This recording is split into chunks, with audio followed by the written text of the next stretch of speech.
Advanced pain clinic. నొప్పి మాయం, surgery దూరం. For appointments 9155515563. మీకు అంకిత, రాజు వీళ్ళిద్దరూ తెలుసు కదా? తెలుసండి. తెలుసు. చాలా దగ్గర నుంచి వాళ్ళతో మీరు ట్రావెల్ చేశారు. ఈ కపుల్‌ని చూసినప్పుడు ఏమనిపించేది మీకు? చాలా అంటే చాలా మంచి కపుల్, క్యూట్ కపుల్ యాక్చువల్‌గా. ఎందుకంటే ఫంక్షన్స్‌లో ముఖ్యంగా మేము మా కమ్యూనిటీ ఫంక్షన్స్ ఉంటాయి. కొన్నిట్లో ఒకటి రెండిట్లో నేను చూసాను వాళ్ళని.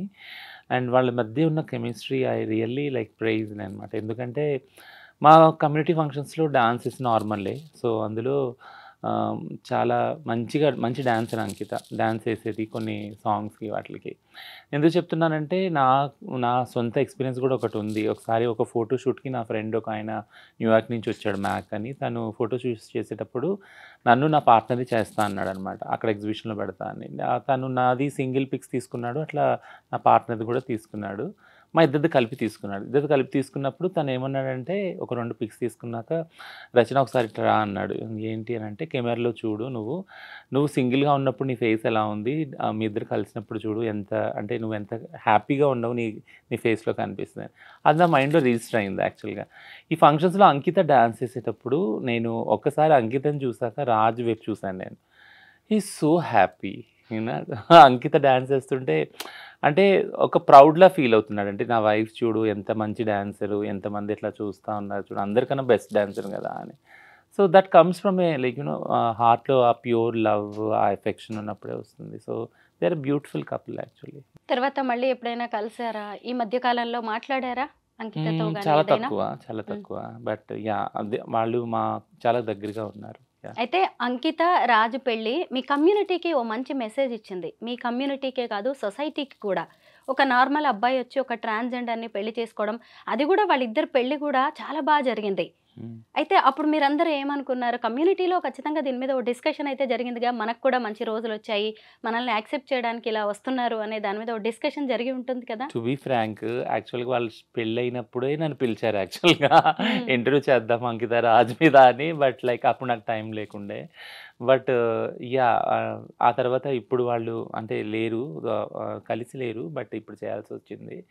బట్ ఈ ఈ జంటలు ఏదైతే ఉన్నారో ట్రాన్స్‌జెండర్ కమ్యూనిటీతో ముఖ్యంగా కలిసి జీవిస్తున్న పార్ట్నర్స్ గురించి గానీ, లేదా ఈ రిలేషన్‌షిప్స్ గురించి గానీ, ఎప్పుడూ మాట్లాడాలని నాకుండే. ఎందుకంటే it's not only community topic, it's also a legal topic and it's also a social topic కదా! అంటే మేము సమాజంలో ఉన్నాము. సమాజంలో గూడా జంటలున్నారు. ఆడ మగవాళ్ళున్నారు. అలాగా మా ట్రాన్స్ వాళ్ళతో జీవించే వాళ్ళున్నారు. ట్రాన్స్ వాళ్ళు మళ్ళీ ట్రాన్స్ మహిళలున్నారు. ట్రాన్స్ పురుషులు గూడా ఉన్నారు యాక్చువల్‌గా.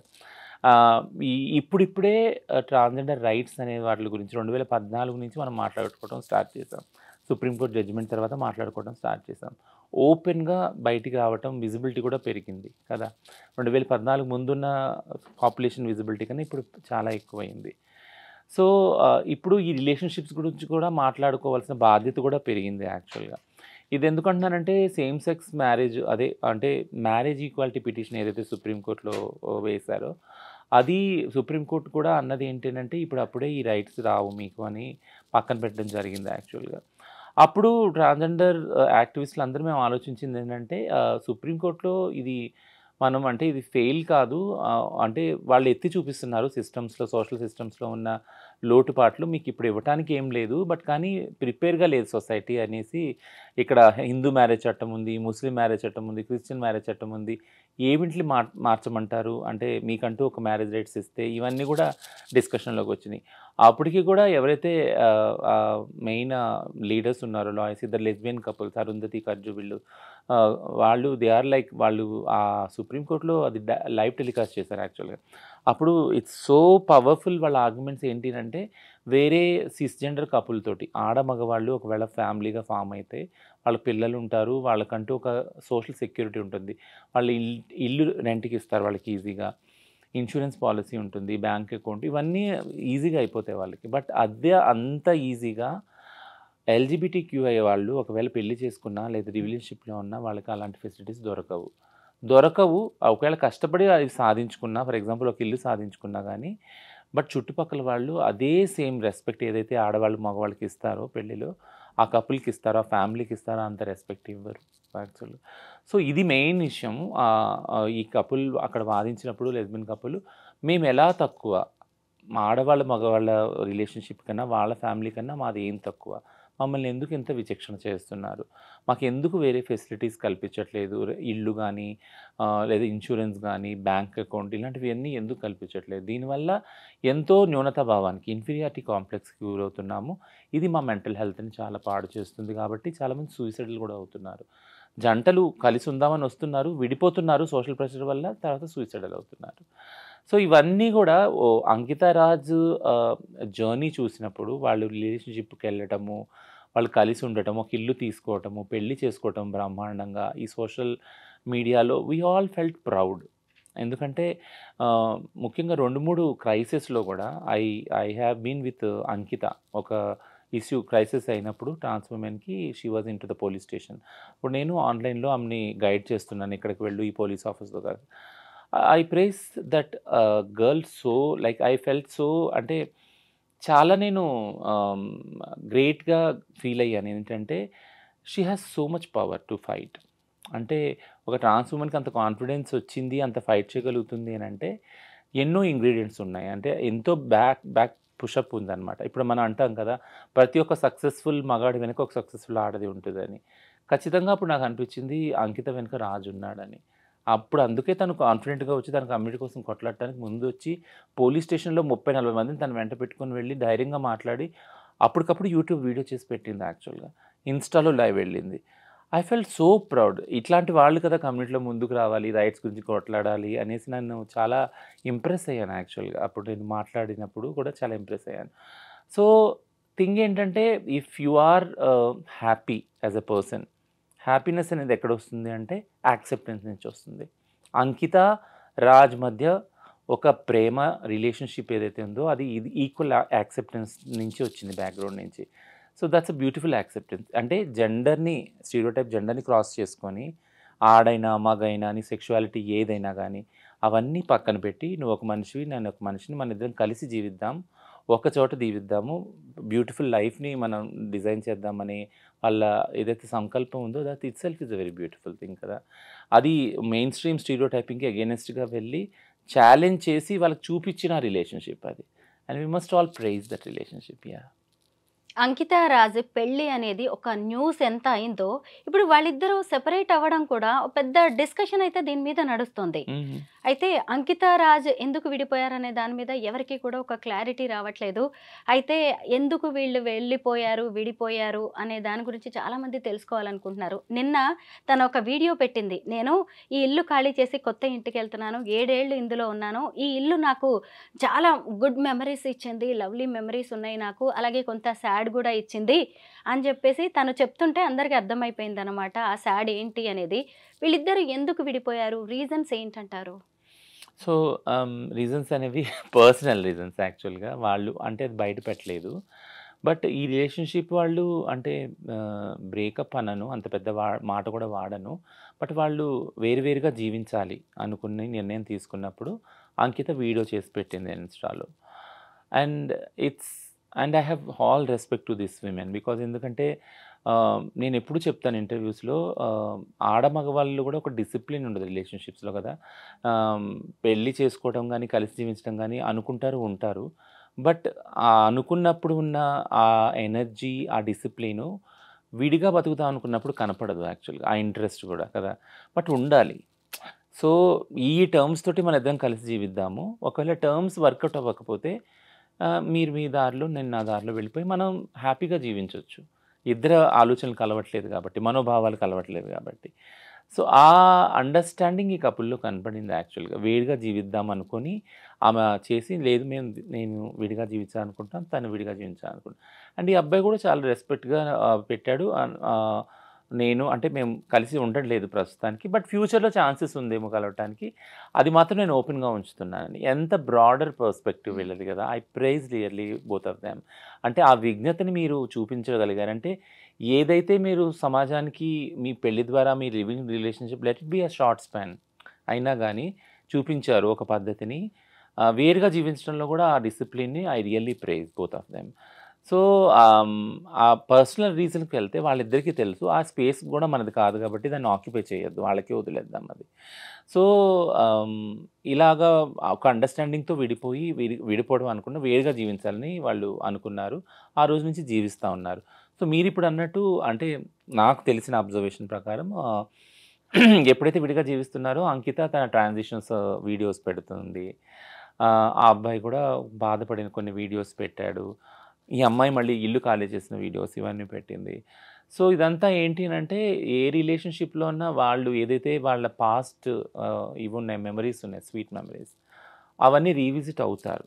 అనుకోకుండా కూడా అది ఆ ప్లేస్‌కెళ్ళినా వాళ్ళ తాలూకు సంబంధించిన బట్టలు, ఆ హోటల్స్, ఆ ప్రదేశాలు ఏదైనా కానీ ఆ జ్ఞాపకాలను తీసుకొస్తది. కాబట్టి ఇట్స్ కామన్. సో కలవటం, కలిసి జీవించడం ఎంత కష్టమో విడిపోవడం కూడా అంతే కష్టం యాక్చువల్‌గా. మనం ఎవరిని డిఫైన్ చేయము. వెంటనే వెళ్ళి సాడ్ స్టేటస్‌లు ఇవన్నీ పెట్టేసుకొని ఇవన్నీ చేస్తారు చాలామంది యాక్చువల్‌గా. బట్ బట్ వీళ్ళు అంతే డిసిప్లిన్ తోటి కలిసి వేరువేరుగా జీవిస్తున్నారు. బట్ నాకు స్ట్రాంగ్‌గా ఐ బిలీవ్ లైక్ ఫ్యూచర్‌లో ఛాన్స్ లేదని నా అబ్బాయి ఏదైతే అన్నాడో అది I think it gives some hope, like అంటే ఫ్యూచర్‌లో కలవచ్చేమో అన్న హోప్. కలిస్తే బాగుండని కూడా నేను పర్సనల్‌గా అనుకుంటున్నాను యాక్చువల్లీ. రచన, నేను అంకిత అండ్ రాజ్ వీళ్ళిద్దరు కలిసి ఇచ్చిన ఇంటర్వ్యూస్ చాలా చూశాను. ఏవి చూసినా నాకు రాజ్ చాలా మెచ్యూర్డ్‌గా, లవ్లీ బాయ్ అన్నట్టుగా అనిపించేది. తను బ్రాడ్ మైండెడ్ అని కూడా. అయితే ఆయన అంకితను పెళ్లి చేసుకునేటప్పుడు కూడా వాళ్ళ ఫ్యామిలీ వద్దనే ఉంటుంది. అయితే ఈ తర్వాత కొద్ది రోజుల రిలేషన్ తర్వాత ఇదే సొసైటీ, ఇదే ఫ్యామిలీ మళ్ళీ అతన్ని ఫోర్స్ చేసుంటదా? ఆయన ఇన్‌ఫ్లూయెన్స్ అయ్యుంటాడంటాడా? ఇది కూడా ఒక కారణం కావచ్చు కదా! బట్ నేను అదర్ వే అనుకుంటున్నాను యాక్చువల్‌గా. To be surprise. ఏమనుకుంటున్నారు మీరు? ఏమనుకుంటున్నానంటే తనుని ఫోర్స్ చేశారా? లేదా ఆ అంకిత రియలైజ్ అయిందేమో అనుకుంటున్నాను. ఇప్పటికొచ్చి అంకిత నుంచి ఎట్లాంటి నెగెటివ్ ఫీడ్‌బ్యాక్ ఆ అబ్బాయి గురించి రాలేదు. ఈవెన్ ఆ అబ్బాయి నుంచి కూడా రాలేదు ఆ అమ్మాయి గురించి. బట్ ఈ జర్నీలో అంకిత కనిపించిందేమో అంటే ఆహ్, నాతో ఎంత సేఫ్‌గా రాజు ఫ్యూచర్ ఉంటుంది, లైఫ్ ఉంటుంది. ఎందుకంటే ఒక ట్రాన్స్ విమెన్‌తో జర్నీ అనేది itself is a very toughest thing. నార్మల్‌గా ఒక పవర్‌ఫుల్ విమెన్ తోటి ఒక man journey it's always a toughest journey కదా! యెస్. ఆడవాళ్ళు ఎవరైతే పవర్‌ఫుల్, స్ట్రాంగ్ పొజిషన్‌లో ఉంటారో, who will stand for their ethics and their abilities and skills, వాళ్ళతో ఉండే మగవాళ్ళు ఆటోమేటిక్‌గా కొద్దిగా ఇన్‌సెక్యూరిటీ, ఇన్ఫీరియర్ ఫీల్ అవుతారు కదా! So Raj yeah! అదే ఇన్ఫీరియారిటీ యాహ్! వచ్చిందంటారా రాజ్ ఫీల్ రాజ్‌కి? అయ్యాడని నేను అనను. రాజ్ ఫీల్ అయ్యాడని అస్సలు అనను నేను. రాజ్ కూడా చాలా యాక్సెప్ట్ చేసే అబ్బాయి. హ్మ్. కాబట్టి మీరన్నట్టు వీడియోస్‌లో ప్రైజ్ చేశాడు. ఆ హ్మ్. అమ్మాయిని ప్రైజ్ చేశాడు. ఆ రిలేషన్‌షిప్‌ని మెచ్యూర్‌గా ప్రెజెంట్ చేశాడు మీడియా ముందు. సో రాజ్ ఇన్‌సెక్యూర్ ఫీల్ అయ్యాడని నేను ఎప్పుడు అనను. పిరికివాడని అస్సలు అనను నేను. బట్ థింగ్ ఏంటంటే అంకిత ఆలోచించి ఉండొచ్చు. ఫ్యూచర్ ఈ రిలేషన్‌షిప్ వల్ల రాజ్ ఫ్యూచర్ ఎఫెక్ట్ అవుద్దేమోనని. అంటే కొంచెం జర్నీ అయినాక కొన్ని క్వెషన్స్ వస్తాయి ఆ రిలేషన్‌షిప్. ముఖ్యంగా ట్రాన్స్, సిస్, హెటెరోనార్మేటివ్ రిలేషన్‌షిప్ ఎప్పుడైతే ఉంటుందో వాళ్ళ మధ్య ఒక ఛాలెంజ్ ఏదొస్తుందంటే పిల్లలు పుట్టరు కదా వీళ్ళకి. పిల్లలు పుట్టినప్పుడు ఆహ్, ఎవరు కేర్ టేకర్ ఉంటారు ముసలి వయసు వచ్చాక ఈ రిలేషన్‌షిప్‌లో.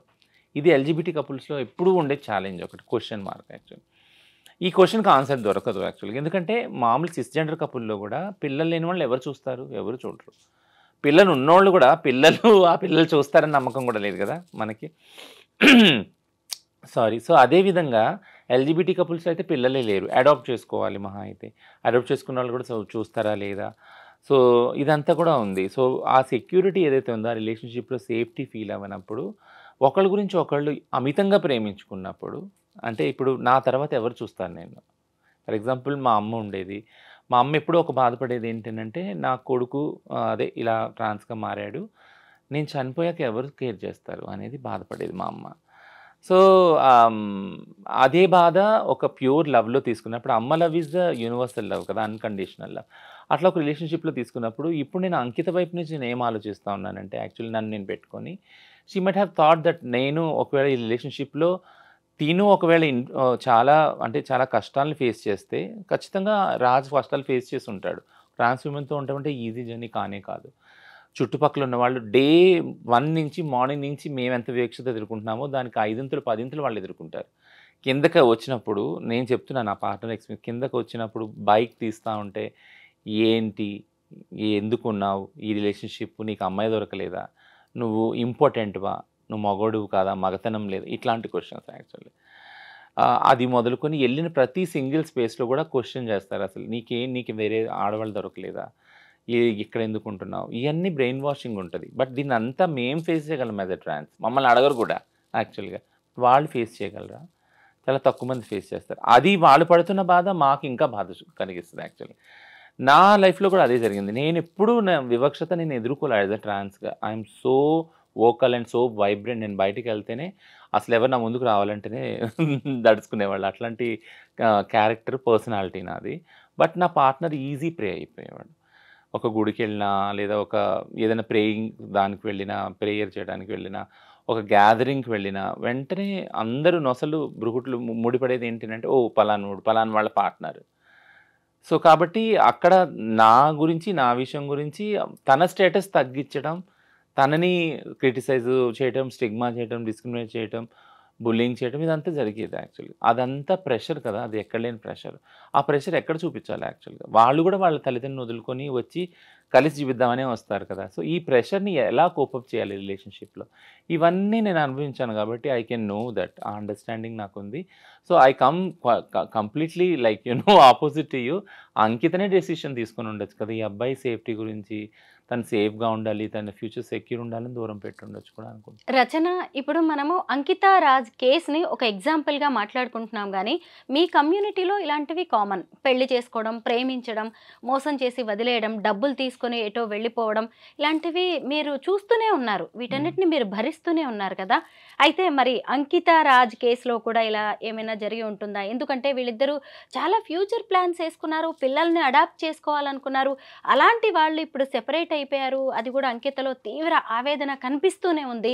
అంటే మామూలుగా అమ్మాయి అందంగా ఉంది, బాగుంది కాబట్టి ఆమెను కూడా మోజు తీర్చుకొని ఎంజాయ్ చేసి వదిలేశాడు లాంటివి కూడా కొన్ని కామెంట్స్ వినిపిస్తున్నాయి. ఇలాంటిది ఏమైనా జరిగి ఉంటుందా?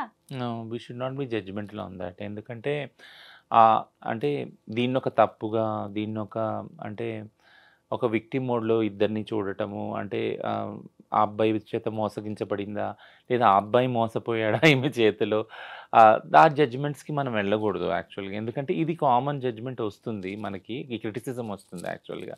సిస్ హెటెరోనార్మటివ్ రిలేషన్షిప్స్లో ఇది ఉంది ఆల్రెడీ కదా. ఒకళ్ళు బాధ పెట్టినప్పుడు ఒకళ్ళు కోర్టుకి వెళ్ళడము, పంచాయతీలు తీర్చుకోవడము, కమ్యూనిటీస్లో డైవర్స్ తీసుకోవడము, పిల్లల్ని ఏం చేయాలనుకోవడం, ఇదంతా కూడా ఉన్నది యాక్చువల్గా. సో ఈ థాట్ ఈజీగానే వస్తుంది మనకి, ఎవరు ఏం చేశారు, దానివల్ల వెళ్ళిపోయారా, డబ్బులు ఉన్నాయా, లేకుంటే వేరే రిలేషన్షిప్స్ ఏమైనా ఉన్నాయా ఇద్దరికి, ఇవన్నీ కూడా అనుమానాలు వస్తాయి యాక్చువల్. అన్లెస్ అంటే దే క్లారిఫై. ఎందుకంటే ఎంతో విజ్ఞతతోటి వాళ్ళు విడిపోయారు. విడిపోవడం అంటే వేరుగా జీవిస్తారన్నారు. మాటి నేను చెప్తున్నా, విడిపోయారని నేను అనను యాక్చువల్గా. వేరువేరుగా జీవించాలని నిర్ణయం తీసుకున్నారు, విజ్ఞతతోటి వాళ్ళు ఉంటున్నారు కూడా. సో వాళ్ళ మధ్య మనం ఈ ఊహాగానాలు చేయొద్దు. అంటే డబ్బు వల్లనో మోజు వల్లనో ఇదైందని ఎందుకు చేయొద్దు అంటున్నానంటే, నార్మల్గానే ప్రతిదీ ఎల్జిబిటిక్యూ రిలేషన్షిప్స్లో ఉన్నది ఎప్పుడైతే పబ్లిక్ ముందుకు వస్తుందో ఆ రిలేషన్షిప్, వాళ్ళకి ప్రైవేట్ లైఫ్ లేదు, చాలా తక్కువ ఉంది. వాళ్ళ ప్రైవేట్ లైఫ్ అంతా పబ్లిక్లో ఉంది, యూట్యూబ్లో ఉంది యాక్చువల్ కదా. వాళ్ళ ఇల్లు కానీ, వాళ్ళు పెళ్లి చేసుకుంది కానీ, వాళ్ళ డైలీ లైఫ్ కానీ, ఇదంతా కూడా ఇంటర్వ్యూస్లో ఉంది, పబ్లిక్గా ఉంది.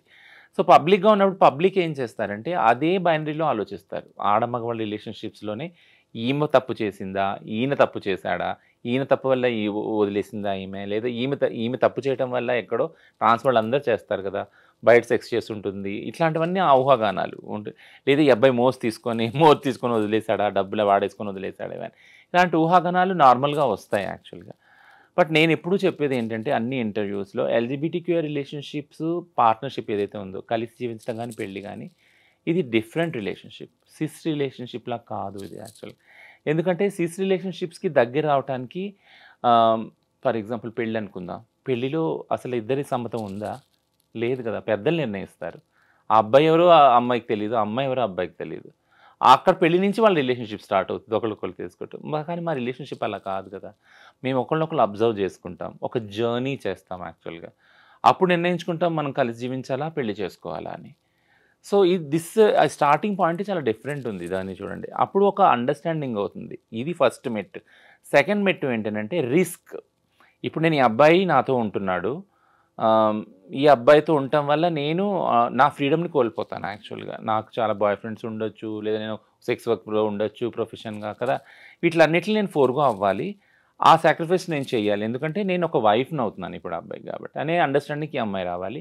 ఆ అబ్బాయి కూడా నాకు ఒక రిలేషన్షిప్ ఫ్రెండ్ సర్కిల్ ఉంది, నా ఇంటోళ్ళు ఉన్నారు, వాళ్ళ ఖాందాన్ ఉంది, కాస్ట్ ఉంది, క్లాస్ ఉంది, ఇవన్నీ వదులుకొని ఈ ప్రేమ నాకు వాల్యుబుల్ అనేసి ఆ అమ్మాయితో కలిసి జీవించడానికి వస్తాడు ఆ అబ్బాయి కదా, అవన్నీ వదులుకొని వస్తాడు. ఆ అబ్బాయి కూడా ఆలోచించి ఉంటాడు, I have to forgo all this కదా, నేను అన్ని వదులుకొని ఈ ప్రేమ నాకు ముఖ్యము, ఇది ఇది నాకు చాలా ఇంపార్టెంట్ అనేసి వస్తాడు డెసిషన్ తీసుకున్నాడు. సో ఈ డెసిషను ఒక్క నైట్లో, ఒక్క స్పాట్లో, ఒక్క స్పార్క్లో అయింది కాదు కదా. It is an understanding between two individuals who are coming from different backgrounds and taking risk అనేది అందులో ఉంది యాక్చువల్గా. ఆ నిశ్చయం తీసుకుంటానికి ఎంతో స్ట్రాంగ్ ఇది ఉండాలి, థ్రెషోల్డ్ ఉండాలి యాక్చువల్గా కదా. ఇద్దరికీ ఉంది, అది ఉండబట్టే వాళ్ళు ప్రైవేట్ లైఫ్ని పబ్లిక్ చేయగలిగారు, అంత నిర్భయంగా ఉండగలిగారు రిలేషన్షిప్లో, అంత నిర్మోహమాటం కూడా బయటకు వచ్చి చెప్పారు. So I never degrade the relationship, I prize the relationship, I really నేను నిజంగా మనస్ఫూర్తిగా అనుకుంటున్నాను, నేను అంటే మనస్ఫూర్తిగా బ్లెస్ కూడా చేస్తున్నాను వాళ్ళని. Their love will be forever, like though they are not living together, అది నేను అనుకుంటున్నాను. యా.